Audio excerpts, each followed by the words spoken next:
Sabarimala സ്വർണ്ണക്കൊള്ളയിൽ Thiruvithamkoor Devaswom board മുൻ executive officer Sudheesh Kumar അറസ്റ്റിലായി.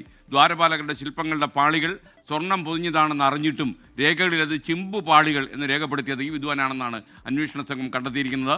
24 week breaking വാർത്തയുമായി Arun Raj തത്സമയം ചേരുന്നു. Arun Raj, good morning. ശരിക്കും ഈ ഉദ്യോഗസ്ഥൻ ചെമ്പ് പാളി എന്ന് എഴുതിയത് മനഃപൂർവ്വമായിരുന്നെന്നാണോ അന്വേഷണ ഉദ്യോഗസ്ഥന്മാർ മനസ്സിലാക്കുന്നത്?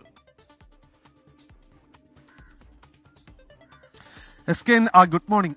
ശബരിമല സ്വർണ്ണക്കൊള്ളയുമായി ബന്ധപ്പെട്ട നിർണായകമായ വിവരങ്ങളാണ് ഇപ്പോൾ SIT ടീമിന് ലഭിച്ചിരിക്കുന്നത്. ഇതിൽ ഉദ്യോഗസ്ഥന്റെ പങ്ക് സംബന്ധിച്ച നിർണായകമായ മൊഴിയും ഇതുമായി ബന്ധപ്പെട്ട തെളിവുകൾ കൂടി ഇപ്പോൾ അന്വേഷണ സംഘത്തിലേക്ക് എത്തുന്നുണ്ട്.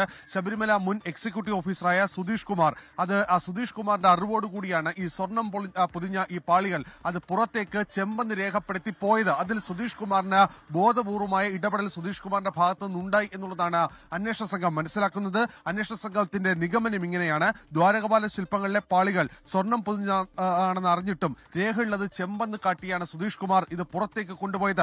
മഹസ് കൃത്രിമം കാട്ടുകയും ചെയ്തതുകൊണ്ട് പ്രധാന പ്രതിയായ ഉണ്ണികൃഷ്ണൻ പൊറ്റിക്ക് സ്വർണം തട്ടിയെടുക്കാൻ അവസരം ചെയ്തു കൊടുത്തു ഈ സുധീഷ് കുമാർ എന്നുള്ളതാണ് ഈ SIT ടീമിന്റെ പ്രധാനമായ നിഗമനങ്ങളിലൊന്ന്. 2019 ഉണ്ണികൃഷ്ണൻ പൊറ്റിക്ക് ദ്വാരപാല ശില്പങ്ങൾ കൈമാറുന്ന സമയത്ത് ഈ സുധീഷ് കുമാർ ആയിരുന്നു അവിടുത്തെ എക്സിക്യൂട്ടീവ് ഓഫീസറായി ഉണ്ടായിരുന്നത്. ചെമ്പ് പാളികൾ രേഖപ്പെടുത്തിയാണ് ഉണ്ണികൃഷ്ണൻ പൊറ്റിയെ സ്പോൺസറായി അംഗീകരിക്കണമെന്ന് ആവശ്യപ്പെട്ട് ദേവസ്വം ബോർഡിന് കത്ത് നൽകുന്നതും ഈ സുധീഷ് കുമാറാണ്. അതുപോലെ തന്നെ സ്വർണം പൊതിഞ്ഞ പാളികൾ ആണെന്ന് അറിഞ്ഞിട്ടും ഇത് ഇളക്കി മാറ്റിയ സമയത്തും ഈ രേഖകളിൽ ചെമ്പെന്ന് തന്നെ സുധീഷ് കുമാർ രേഖപ്പെടുത്തി. അതിൽ സുധീഷ് കുമാറിന് കൃത്യമായ ലക്ഷ്യങ്ങൾ ഉണ്ടായിരുന്നു എന്നുള്ളതാണ് അന്വേഷണ സംഘത്തിന്റെ മറ്റൊരു പ്രധാനപ്പെട്ട കണ്ടെത്തൽ. ഈ പാളികൾ ഏറ്റുവാങ്ങിയ സമയത്ത് ഉണ്ണികൃഷ്ണൻ പോറ്റിയായിരുന്നില്ല ശബരിമലയിൽ ഉണ്ടായിരുന്നത്. പക്ഷേ ഈ ഉണ്ണികൃഷ്ണൻ പോറ്റിയല്ല ശബരിമലയിൽ ഉണ്ടായിരുന്നിട്ടും അദ്ദേഹത്തിന്റെ പേരാണ് ഈ മഹസറിലടക്കം ഈ സുധീഷ് കുമാർ എഴുതി ചേർത്തത്. ഇതിലെല്ലാം തന്നെ സുധീഷ് കുമാറിന്റെ പങ്ക് വ്യക്തമാക്കുന്നതാണെന്ന് മനസ്സിലാക്കിയാണ് ഈ മണിക്കൂറുകൾ നീണ്ട ചോദ്യം ചെയ്യലിനൊടുവിൽ സുധീഷ് കുമാറിനെ ഈ കേസിൽ ഇപ്പോൾ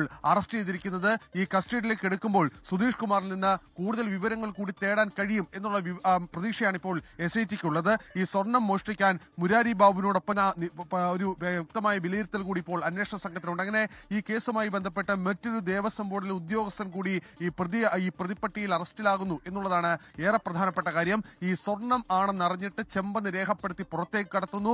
ആ സമയത്ത് ശബരിമലയിൽ ഉണ്ടാകാത്ത ഉണ്ണികൃഷ്ണൻ പോറ്റിയുടെ പേരിൽ ഉണ്ണികൃഷ്ണൻ പോറ്റി സ്വർണം കൊണ്ടുപോയെന്ന മഹസറിലടക്കം രേഖപ്പെടുത്തി ഒരു കൃത്രിമ രേഖകൾ ഉണ്ടാക്കി എന്നുള്ള അടക്കമുള്ള ഗുരുതരമായ കുറ്റങ്ങളാണ് ഈ സുധീഷ് കുമാറിന്റെ ഭാഗത്തുനിന്ന് ഉണ്ടായിട്ടുള്ളത് എന്നതാണ് അന്വേഷണ സംഘത്തിന്റെ കണ്ടെത്തൽ. എന്തായാലും സുധീഷ് കുമാറിനെ ഇന്ന് തന്നെ കോടതിയിൽ ഹാജരാക്കും. തുടർന്ന് ആവശ്യമെങ്കിൽ ഉടൻ തന്നെ കസ്റ്റഡിയിൽ വാങ്ങി ചോദ്യം ചെയ്തടക്കമുള്ള നടപടിയിലേക്ക് കടക്കാനാണ് SITയുടെ തീരുമാനം. ലോകത്തെവിടെയായാലും ഏത് സമയത്തും 24 വാർത്തകളും ഓഗ്മെന്റഡ് റിയാലിറ്റി പാക്കേജുകളും എക്സ്പ്ലെയിനറുകളും വിശദമായി കാണാൻ ഞങ്ങളുടെ YouTube ചാനൽ നിങ്ങൾക്ക് സബ്സ്ക്രൈബ് ചെയ്യാം.